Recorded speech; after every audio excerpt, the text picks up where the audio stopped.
તો જૂનાગઢમાં આવેદનપત્ર આપવામાં આવ્યું છે કે જ્યાં વાત છે જૂનાગઢની કે જ્યાં એક આવેદનપત્ર આપવામાં આવ્યું છે અખિલ ભારતીય વિદ્યાર્થી પરિષદ દ્વારા કલેક્ટરને આવેદનપત્ર આપવામાં આવ્યું છે। તેમાં ખેલ મહાકુંભ જેવી રમતનું આયોજન સરકાર દ્વારા ખેલાડીઓને પ્રોત્સાહન આપવા માટે કરવામાં આવતું હોય છે, પરંતુ નિર્ણાયકોની દાદાગીરીના કારણે ખેલાડીઓનું ભવિષ્ય જે છે ખતરામાં મુકાય છે। સાથે જ કરાટે જેવી રમતમાં માપ કરતાં અડધા માપનું ગ્રાઉન્ડ બનાવવું, 18 વર્ષથી ઓછી વયના જે ઓફિશિયલ હોવા જ્યાં વાલીઓ દ્વારા વિડીયો ઉતારવામાં આવતા બંધ કરી દેવા અને વાલીઓ પાસેથી ફોન ઝૂંટવી લેવા, જે કોચ ઉપર હાથ ઉપાડીને મારામારી કરવી, આ કેટલું યોગ્ય જેવા મુદ્દાઓ સાથે અખિલ ભારતીય વિદ્યાર્થી પરિષદ દ્વારા કલેક્ટરને એક આવેદનપત્ર અપાયું હતું। ત્યારે વિદ્યાર્થીઓ અને વાલીઓ પણ આ આવેદનપત્ર આપવા જોડાયા હતા।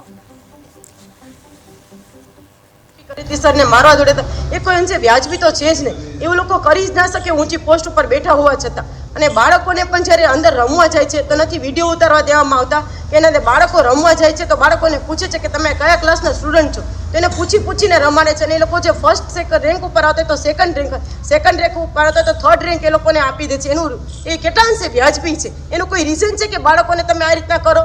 अने बाळकोने ज्यारे अंदर रमवा जाय तो बाळकोने पूछे तो शुं बाळको खोटું बोलता શીખે એની પાસેથી કે અમે આ ક્લાસના સ્ટુડન્ટ નથી, અમારે બોલવાનું બાળકોને?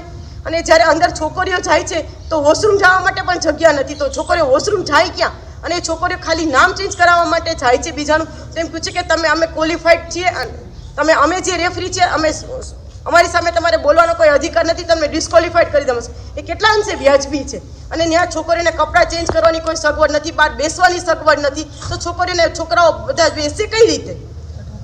18 વર્ષથી નીચેના એમાં જે રેફરી હોય છે એ પણ માન્ય નથી।